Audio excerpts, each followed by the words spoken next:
Hello my dear friends, कैसे हो आप लोग। उम्मीद करता हूँ आप लोग अच्छे और स्वस्थ होंगे। आज हम लोग बिहार पुलिस कांस्टेबल एग्जाम 25 नवंबर 2018 के शिफ्ट में जीके जीएस से पूछे गए सारे प्रश्न को कवर करेंगे। आज का ये क्लास प्रीवियस ईयर क्वेश्चन का चौथा प्रैक्टिस क्लास है। अगर आपने इससे पहले के क्लास को नहीं देखे हैं तो डिस्क्रिप्शन में लिंक दिया गया है, उस लिंक पे क्लिक करके उस क्लास को भी देख लीजिए। तो आइए हम लोग आज के क्लास को शुरू करते हैं। पहला क्वेश्चन है, निम्नलिखित में से कौन सा आंध्र प्रदेश का एक शास्त्रीय नृत्य है। तो आंध्र प्रदेश का शास्त्रीय नृत्य है कुचिपुड़ी। ऑप्शन नंबर डी हो जाएगा इस प्रश्न का सही आंसर। कथकली कहाँ का शास्त्रीय नृत्य है? कथकली केरल का शास्त्रीय नृत्य है। केरल का शास्त्रीय नृत्य क्या है? केरल का शास्त्रीय नृत्य है कथकली। भरतनाट्यम कहाँ का शास्त्रीय नृत्य है? भरतनाट्यम तमिलनाडु का शास्त्रीय नृत्य है। तमिलनाडु का शास्त्रीय नृत्य क्या है? तमिलनाडु का शास्त्रीय नृत्य है भरतनाट्यम। ओडिसी कहाँ का शास्त्रीय नृत्य है? उड़ीसा का शास्त्रीय नृत्य है ओडिसी। इतना बात आपको याद रखना है इस क्वेश्चन से रिलेटेड। समझ में आ गया? अगला क्वेश्चन है, नाटो का मुख्यालय कहाँ स्थित है? तो नाटो का मुख्यालय स्थित है बेल्जियम की राजधानी ब्रुसेल्स में। बेल्जियम की राजधानी ब्रुसेल्स में स्थित है नाटो का मुख्यालय। ऑप्शन नंबर ए हो जाएगा इस प्रश्न का सही आंसर। बेल्जियम की राजधानी ब्रुसेल्स में स्थित है नाटो का मुख्यालय। समझ में आ गया? अगला क्वेश्चन है, विश्व जल दिवस कब मनाया जाता है? तो विश्व जल दिवस मनाया जाता है 22 मार्च को। ऑप्शन नंबर सी हो जाएगा इस प्रश्न का सही आंसर। 22 मार्च को ही बिहार दिवस मनाया जाता है। बिहार दिवस कब मनाया जाता है? बिहार दिवस मनाया जाता है 22 मार्च को। ये दोनों बात आपको याद रखना है। समझ में आ गया? अगला क्वेश्चन है, धारावाहक तार कैसा होता है? तो धारावाहक तार होता है धनात्मक। ऑप्शन नंबर ए हो जाएगा इस प्रश्न का सही आंसर। अगला क्वेश्चन है, योग दर्शन किससे संबंधित है? तो योग दर्शन संबंधित है पतंजलि से। ऑप्शन नंबर सी हो जाएगा इस क्वेश्चन का सही आंसर। बहुत ही सिंपल क्वेश्चन है। अगला क्वेश्चन है, कौन सी धातु अन्य धातुओं के साथ मिलकर पारद बनाती है? तो पारद बनाने के लिए उपयोग किया जाता है पारा का, इसलिए ऑप्शन नंबर बी हो जाएगा इस क्वेश्चन का सही आंसर। पारा का परमाणु संख्या कितना होता है? पारा का एटॉमिक नंबर या फिर परमाणु संख्या होता है 80। परमाणु संख्या कितना होता है? परमाणु संख्या होता है 80। कई बार एग्जाम में पूछा गया है, इसलिए इसका एटॉमिक नंबर याद रखना है। समझ में आ गया? अगला क्वेश्चन है, निम्नलिखित में से किसमें भरपूर लौह तत्व पाया जाता है? लौह तत्व का मतलब होता है आयरन। इनमें से किसमें आयरन सबसे ज्यादा पाया जाता है? तो सबसे ज्यादा आयरन पाया जाता है हरी सब्जी में, इसलिए ऑप्शन नंबर सी हो जाएगा इस क्वेश्चन का सही आंसर। अगला क्वेश्चन है, ठोस कार्बन डाइऑक्साइड को क्या कहा जाता है? तो ठोस कार्बन डाइऑक्साइड को शुष्क बर्फ कहा जाता है, इसलिए ऑप्शन नंबर बी हो जाएगा इस प्रश्न का सही आंसर। अगला क्वेश्चन है, फ्रंटियर गांधी के नाम से किसे जाना जाता है? तो फ्रंटियर गांधी के नाम से जाना जाता है खान अब्दुल गफ्फार खान को, इसलिए ऑप्शन नंबर सी हो जाएगा इस क्वेश्चन का राइट आंसर। खान अब्दुल गफ्फार खान को 1987 में भारत रत्न से सम्मानित किया गया था। कई बार एग्जाम में पूछा गया है खान अब्दुल गफ्फार खान को भारत रत्न से कब सम्मानित किया गया था?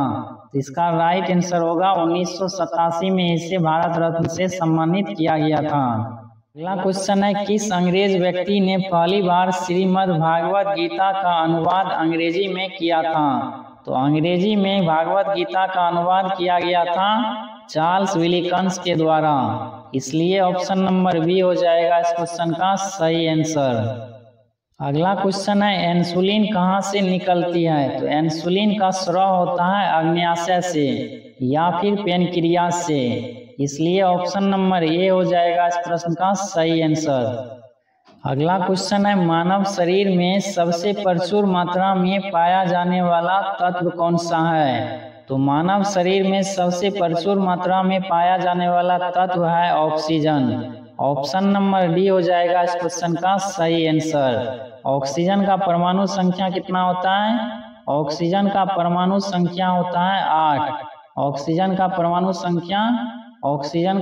संख्या होता है 8। और इसका द्रव्यमान संख्या कितना होता है? ऑक्सीजन का द्रव्यमान संख्या होता है 16। ये दोनों बात आपको याद रखना है। समझ में आ गया?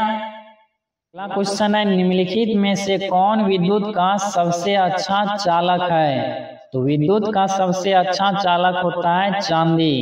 इसलिए ऑप्शन नंबर डी हो जाएगा इस क्वेश्चन का सही आंसर। चांदी का परमाणु संख्या कितना होता है? चांदी का परमाणु संख्या या फिर एटॉमिक नंबर होता है 47।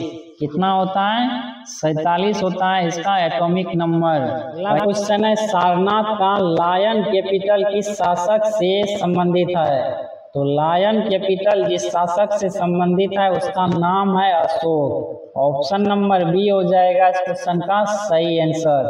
अगला क्वेश्चन है, फॉरेस्ट रिसर्च सेंटर का मुख्यालय कहाँ स्थित है? तो फॉरेस्ट रिसर्च सेंटर का मुख्यालय स्थित है देहरादून में। इसलिए ऑप्शन नंबर डी हो जाएगा इस क्वेश्चन का सही आंसर। देहरादून किसकी राजधानी है? उत्तराखंड की राजधानी है देहरादून। उत्तराखंड की राजधानी क्या है?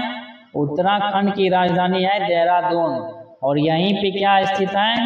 यहीं पे स्थित है फॉरेस्ट रिसर्च सेंटर। इसका हिंदी होता है वन अनुसंधान संस्थान। हिंदी क्या होता है? हिंदी होता है वन अनुसंधान संस्थान।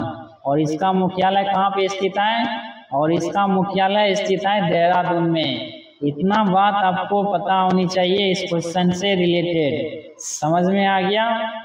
अगला क्वेश्चन है, किस गुप्त शासक को विक्रमादित्य की उपाधि दी गई थी? तो विक्रमादित्य की उपाधि दी गई थी चंद्रगुप्त द्वितीय को। इसलिए ऑप्शन नंबर डी हो जाएगा इस क्वेश्चन का सही आंसर। अगला क्वेश्चन है, 1906 ईस्वी के कांग्रेस के वार्षिक अधिवेशन की अध्यक्षता किसने की? तो 1906 में कांग्रेस का अध्यक्ष बनाया गया था दादा भाई नौरोजी को। इसलिए ऑप्शन नंबर सी हो जाएगा इस क्वेश्चन का सही आंसर। ये अधिवेशन कहाँ पर हुआ था? ये अधिवेशन हुआ था कलकत्ता में। कलकत्ता में हुआ था ये अधिवेशन। समझ में आ गया? अगला क्वेश्चन है, एलिफेंटा में चट्टान काटकर बनाए गए प्रसिद्ध मंदिर निम्न में से किससे संबंधित है? तो एलिफेंटा में चट्टान काटकर बनाए गए मंदिर संबंधित है राष्ट्रकूट से। इसलिए ऑप्शन नंबर डी हो जाएगा इस क्वेश्चन का सही आंसर। और एलिफेंटा की गुफा कहाँ पर स्थित है? ये स्थित है महाराष्ट्र में। कहाँ पर स्थित है? एलिफेंटा की गुफा स्थित है महाराष्ट्र में। ये बात आपको याद रखनी है। समझ में आ गया? अगला क्वेश्चन है, दक्षिणी ध्रुव पर पहुंचने वाला प्रथम व्यक्ति कौन है? तो दक्षिणी ध्रुव पर पहुंचने वाला व्यक्ति का नाम है एमुंड सेन। ऑप्शन नंबर बी हो जाएगा इस क्वेश्चन का सही आंसर। अगर क्वेश्चन में पूछा जाए उत्तरी ध्रुव पर पहुंचने वाला प्रथम व्यक्ति कौन है, तो इसका राइट आंसर हो जाएगा रॉबर्ट पियरी। दोनों क्वेश्चन में कंफ्यूज नहीं होना है। समझ में आ गया? अगला क्वेश्चन है, निम्नलिखित में से किस देश में यूफ्रेटस और टिग्रिस नदियां बहती है? तो यूफ्रेटस और टिग्रिस नदियां बहती है इराक में। ऑप्शन नंबर सी हो जाएगा इस क्वेश्चन का सही आंसर। अगला क्वेश्चन है, सींग, जिराफ, बाइसन जैसे जानवर कहाँ पाए जाते हैं? तो सींग हो गया, जिराफ हो गया, बाइसन हो गया, ये जानवर पाए जाते हैं पर्णपाती वन में। इसलिए ऑप्शन नंबर ए हो जाएगा इस क्वेश्चन का सही आंसर। अगला क्वेश्चन है, निम्नलिखित में से कौन सा सही नहीं है? क्वेश्चन में पूछा गया इन चारों में से कौन सा अलग है। यहाँ पे देखिए, गेहूं क्या है? गेहूं है रबी फसल। चावल क्या है? चावल है खरीफ फसल। जौ क्या है? जौ है रबी फसल। चना क्या है? चना है रबी फसल। लेकिन दिया गया है खरीफ फसल। इसलिए ये ऑप्शन हो जाएगा गलत। और यही क्वेश्चन में पूछा गया है कौन सा सही नहीं है। तो इस क्वेश्चन का राइट आंसर हो जाएगा ऑप्शन नंबर बी। अगला क्वेश्चन है, दो समांतर दर्पण के बीच कितने प्रतिबिंब देखे जा सकते हैं? तो दो समांतर दर्पण के बीच अनंत प्रतिबिंब देखा जा सकता है, इसलिए ऑप्शन नंबर डी हो जाएगा इस क्वेश्चन का सही आंसर। अगला क्वेश्चन है, रात्रि को आकाश में कौन सा ग्रह लाल दिखता है? तो लाल ग्रह के नाम से जाना जाता है मंगल को। ऑप्शन नंबर बी हो जाएगा इस क्वेश्चन का सही आंसर। मंगल ग्रह पे सबसे ज्यादा मात्रा में आयरन पाया जाता है, सबसे ज्यादा मात्रा में आयरन पाया जाता है, इसलिए इसका रंग लाल होता है। समझ में आ गया? अगला क्वेश्चन है, सूर्य की किरण में कितने रंग होते हैं? तो सूर्य की किरण में 7 रंग होता है, तो ऑप्शन नंबर आएगा इस क्वेश्चन का सही आंसर। अगला क्वेश्चन है, राज्य का समूचा प्रशासन किसके नाम से चलाया जाता है? तो राज्य का समूचा प्रशासन चलाया जाता है राज्यपाल के द्वारा। ऑप्शन नंबर बी हो जाएगा इस क्वेश्चन का सही आंसर। अगला क्वेश्चन है, प्राकृतिक कारणों से चट्टानों का टूटना क्या कहलाता है? तो प्राकृतिक कारण हो गया जल हो गया या फिर वायु दाब। इसके वजह से चट्टानों का टूटना क्या कहलाएगा? इसके वजह से चट्टानों का टूटना कहलाता है अपक्षय। ऑप्शन नंबर ए हो जाएगा इस क्वेश्चन का सही आंसर। अगला क्वेश्चन है, मुगल शासन में मनसबदारी प्रणाली का प्रवर्तन किसके द्वारा किया गया? तो मुगल शासन में मनसबदारी प्रणाली का प्रवर्तन शुरू किया गया था अकबर के द्वारा, इसलिए ऑप्शन नंबर बी हो जाएगा इस क्वेश्चन का सही आंसर। अगला क्वेश्चन है, मुगल काल में सर्वाधिक मनसबदारी किसके शासन काल में था? तो मुगल काल में सर्वाधिक मनसबदारी था औरंगजेब के शासन काल में, इसलिए ऑप्शन नंबर ए हो जाएगा इस क्वेश्चन का करेक्ट आंसर। इस क्लास का आखिरी क्वेश्चन है, ब्रिटिश संसद के लिए चुनाव जीतने वाले प्रथम भारतीय कौन थे? तो ब्रिटिश संसद के लिए चुनाव जीतने वाले प्रथम भारतीय थे दादा भाई नौरोजी, इसलिए ऑप्शन नंबर सी हो जाएगा इस क्वेश्चन का करेक्ट आंसर। उम्मीद करता हूँ आप लोगों को सारे क्वेश्चन अच्छी तरह से समझ में आ गया होगा। इस क्लास को यहीं पे खत्म करते हैं, मिलते हैं अगले क्लास में। तब तक के लिए चैनल पे नया है तो चैनल को सब्सक्राइब कर लीजिए ताकि आपको इसी तरह आगे का क्लास कंटिन्यू मिलता रहे।